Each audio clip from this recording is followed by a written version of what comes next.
ferocious since the new government took power. The months ahead will be crucial for Iraq. The next political step is a referendum in mid-October on the new constitution. But the document has divided rather than united Iraqis. If approved, another round of parliamentary elections is then due in December. And if that goes well, the coalition's always assumed its forces could start to pull out.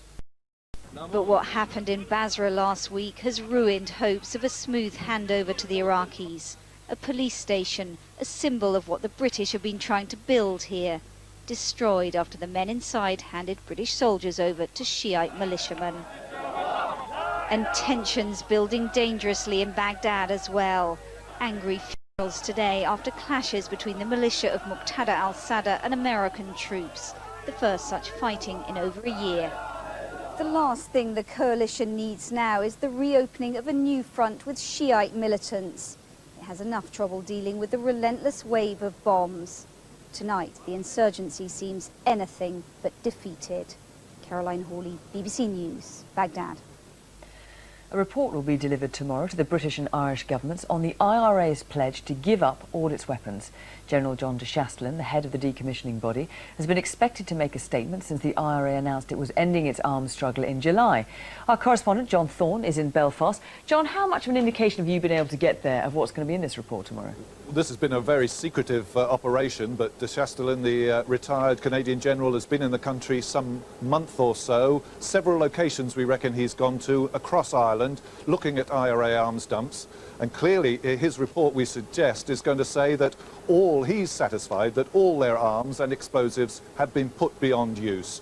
Now, how he's verified that and why he believes that, we'll have to wait to see once he begins to explain what's in his report after the British and Irish governments have seen it in the morning.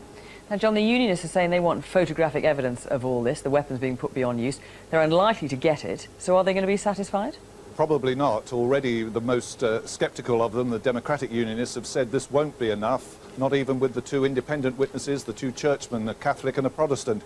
They say that it's got to be credible and it's got to spread down onto the streets to get rid of the criminality and the paramilitarism in Republican areas. That's the only thing that will satisfy them. OK, John, thanks very much. A massive relief operation is still underway in Louisiana and Texas in the wake of Hurricane Rita. Thousands of homes were flooded and more than 1 million people remain without power. But officials say the storm wasn't as destructive as feared. In New Orleans, engineers are working to repair the same flood defences first breached when Hurricane Katrina struck. From New Orleans, Jeremy Cook reports. The storm has passed, but look at what's left. Entire neighbourhoods of New Orleans underwater again. The city is still in crisis then. Hurricane Rita's glancing blow, enough to bring fresh calamity, renewed desperation. But already the fight back has started. If they can fill the breaches in the levee system, the flood water can be pumped out. A massive task. But the engineers are on the case, racing against time to patch up a system now widely regarded as fundamentally flawed. Of course, New Orleans has learned the hard way that all of this can only be a temporary solution. To safeguard the long-term future of the city will take a huge investment in permanent flood protection. Despite the setback, Mayor Ray Nagin hopes to resume a plan to move residents back into neighborhoods that remain. That's the plan, but exactly 4 weeks after Hurricane Katrina bore down on this city, it's hard to see how any families can consider coming back to streets like these. In many places, the floodwaters have gone. The destruction, though, is still here, everywhere you look. In the less hard-hit suburbs, at least they're restoring the power. But this is one corner of a city of more than 1 million people. The task ahead is of an almost unimaginable scale. Jeremy Cook, BBC News, New Orleans. Tony Blair has promised that compensation will soon be paid to the people injured in the London bombings on July the 7th. The Criminal Injuries Compensation Board says no one has received payment yet because the police reports haven't been completed, but interim payments will be made in the next fortnight.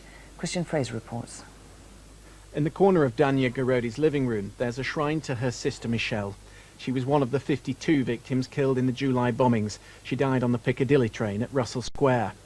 2 weeks ago, having already buried their sister once, the police identified more remains, which were returned to the family. to actually have to apply for a charity check to cover the funeral costs. When I would have thought that the government would simply pick up the funeral bill and would work out a fair compensation system which takes into account how many years has this person worked, what kind of financial support she needs to give to other family members, and so on. On the 7th of July, life changed for Dania and many others. Now, on top of the pain and the suffering, the financial pressures are starting to bite. There have been 180 claims by victims and relatives from the July bombings. Some are now in real financial difficulty. Today, Tony Blair promised to get involved. Well, I think what is going to happen now is over the next couple of weeks, those payments are going to be made. I mean, it's the Criminal Injuries Compensation Board, primarily, that handle this, and obviously they're an independent board.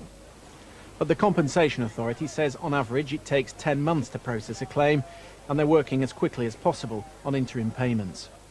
There will be interim payments because many of the cases will be very complicated. We won't know for quite a while yet how much loss of earnings people will suffer, what people's medical expenses will be, and so on. And until that, we can't finally settle the case, but we can make pretty substantial interim payments. Michelle's mother will get around £11,000 for her daughter's life, but while some victims may get an interim payment soon, for Dania and her family, the money is still many months away. Christian Fraser, BBC News. Now, with a new record in Formula One and all the rest of the day's sport, here's Mary Rhodes. Thank you, Fiona. Good evening. Fernando Alonso has become the youngest world champion in Formula One history at the age of 24 years and 58 days. Juan Pablo Montoya won the Brazilian Grand Prix, but third place was enough to give Alonso the title. Here's Kevin Geary. Just 6 points away from making history, Fernando Alonso was that close to becoming Formula One's youngest world champion and seizing the crown of probably its greatest, Michael Schumacher. So, 71 laps of Interlagos. Needing only to finish third in Sao Paulo dictated Alonso's should realistically be a safety-first drive, and that thought was undoubtedly uppermost in his mind as he tamely allowed the quicker McLaren of Montoya to take the lead from him. After the usual shuffle of places over pit stops, it was Alonso's sole championship rival, Kimi Raikkonen, who kept the pressure on from the front. But with Alonso happy enough to sit tight in third, it was hard not to ponder that with the successful launch this weekend of the rival A1 racing circus, Formula One might soon find itself, like glam rock, facing a punk revolution. Though Montoya beat him to the flag, it was Alonso's championship. The suffocating supremacy of Michael Schumacher and Ferrari was over. But he's the new young champion of a sport with an uncertain future. Kevin Geary, BBC News. Brazil have won the inaugural A1 Grand Prix in front of 80,000 spectators at Brands Hatch. The self-appointed World Cup of Motorsport, where drivers compete nation against nation in identical cars, brought plenty of incident. But it was Nelson Piquet Jr. who dominated, winning both the sprint and feature races. Great Britain lies sixth in the championship table. Valentino Rossi has won his fifth successive MotoGP title after finishing second in the Malaysian Grand Prix. The Italian Yamaha rider crossed the line behind compatriot Loris Capirossi at Sepang to win the seventh title in all classes since 1997. He joined Giacomo Agostini and Mick Doohan as the only riders to have won the premier class of Grand Prix racing 5 times or more. Now you can see the highlights from the weekend's Premiership matches on Match of the Day 2 this evening. That's at 10:30 over on BBC 2. It will include Sunderland's first win of the season. They beat Middlesbrough 2-0 at the Riverside to move off the bottom of the table. Tommy Miller scored the first goal in the opening 2 minutes. Great Britain and Ireland have beaten Europe by 16.5 points to 11.5 to win the Seve Trophy at the Wynyard near Middlesbrough. David Howell was one of the stars of the day's singles as he beat Thomas Bjorn 6-5. Team captain Colin Montgomery was presented with a trophy for the third successive time. And finally, Great Britain have suffered a 5-0 whitewash in their Davis Cup tie against Switzerland. It's the first time that's happened in a decade. That's all the sport. Fiona. Thanks, Mary. Now let's get the latest on the weather. John Hammond.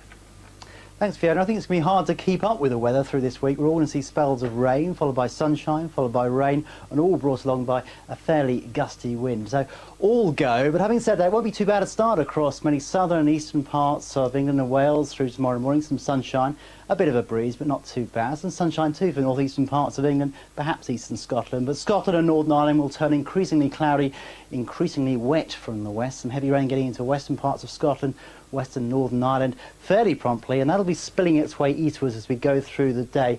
Fairly patchy stuff to the east of the high ground, eastern Scotland, but here we will see some very gusty winds. By the end of the afternoon, the rain getting into northwestern parts of England, northwest Wales. But further south and east, you'll notice it remains dry for the bulk of England and Wales.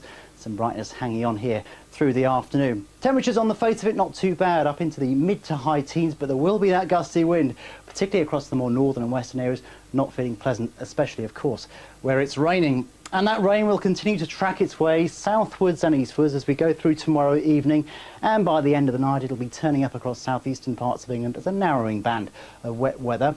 These flashes of lightning are heavy and thundery showers. They'll be rattling into western Scotland by Tuesday morning, setting the scene for a very showery day across many northern and western parts of the UK. Yes, there'll be some sunshine, but showers not too far away. By and large, the further south and east we go, the drier and brighter it'll be. Make the most of the sunshine. There'll be more rain for all later in the week. Fiona. Thanks, John.